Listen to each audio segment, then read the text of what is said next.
થી 3 દિવસ વરસેલા ધોધમાર વરસાદને કારણે પૂર્ણા, અંબિકા અને કાવેરી નદીઓમાં ઘોડાપૂર આવ્યું છે। નદીઓના કાંઠા વિસ્તારો અને શહેરી વિસ્તારની નજીકના ખેતરોમાં પાણી ભરાઈ જતા મોટા પાયે વિનાશ થયો છે। ભારે વરસાદને લઈને જિલ્લાના 380 ગામોમાંથી અંદાજે 360 ગામોના ખેતરો પાણીમાં ડૂબી ગયા છે, જેમાં ડાંગર, શેરડી, શાકભાજી અને કઠોળની ખેતીને વ્યાપક નુકસાન થયું છે, જેથી ખેડૂતોએ તાત્કાલિક સહાય જાહેર કરવાની માંગ કરી છે। ત્યારે નવસારી ખેતીવાડી વિભાગે નુકસાનનો સર્વે શરૂ કર્યો છે। આપણા જિલ્લા ખેતીવાડી અધિકારી શ્રી નવસારી દ્વારા સર્વે ચાલુ થયેલ છે। જેવું પાણી ઉતર્યું છે એવું સર્વે ચાલુ કરેલ છે। એના માટે આપણે ડાંગર, શેરડી છે, શાકભાજી છે, એ દરેકમાં સર્વે ચાલુ જ છે। શું ધારાધોરણ છે તમારા? આપણા ધારાધોરણોમાં એ છે કે કોઈ પણ પાકમાં 33% અથવા 33%થી વધુ નુકસાન થયેલ હોય તો એને વળતર ચૂકવવા પાત્ર છે।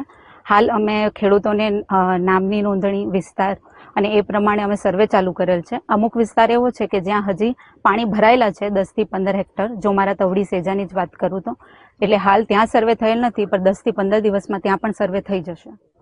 અમે સાહેબ એટલું જ કહેવું કે સરકાર થોડી અમને સહાય કરે કે હવે અમે ખેડૂત લોકો પાયમાલ થયેલા છે કે કુદરત બી નથી સાથ આપતો, પ્લસ સરકાર બી નથી સાથ આપતી અને અમને જે લોકો ખર્ચો જે કંઈ આપે તેમાં અમારું કંઈ થતું નથી।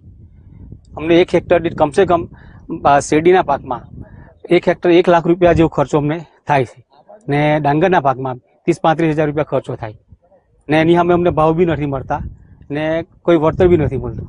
રેલ આવવાથી આ ટોટલી બધું શાકભાજી ને ખેડી ને ભાત ને બધું નુકસાન થતું છે।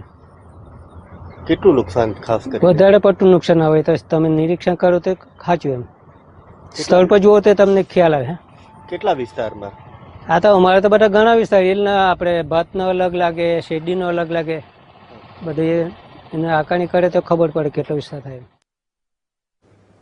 ખેતીવાડી વિભાગે સર્વે શરૂ કર્યો છે। જે પ્રકારે આ ખેતરોના દ્રશ્યો સામે આવી રહ્યા છે કે જ્યાં ખેતરોમાં પાણી ફરી વળ્યા છે, જેને કારણે ખેડૂતોને નુકસાન થયું છે। ધોધમાર વરસાદથી ખેડૂતો પરેશાનીનો સામનો કરી રહ્યા છે, ખેતરો બેટમાં ફેરવાયા છે અને હજી પણ આ વરસાદી પાણી ખેતરોમાં ભરાયેલા જોવા મળી રહ્યા છે, જેને કારણે મોટા પાયે ખેડૂતોને નુકસાન થવાની ભીતિ છે, જેથી ખેડૂતોએ તાત્કાલિક સહાય જાહેર કરવાની પણ સરકાર પાસે માંગ કરી છે। ત્યારે નવસારી ખેતીવાડી વિભાગે નુકસાનીનો સર્વે શરૂ કર્યો છે। સાથે સાથે આજે પ્રકારના દ્રશ્યો હજી પણ સામે આવી રહ્યા છે કે જ્યાં 2 થી 3 દિવસ વરસેલા આ વરસાદે વિનાશ વેર્યો છે।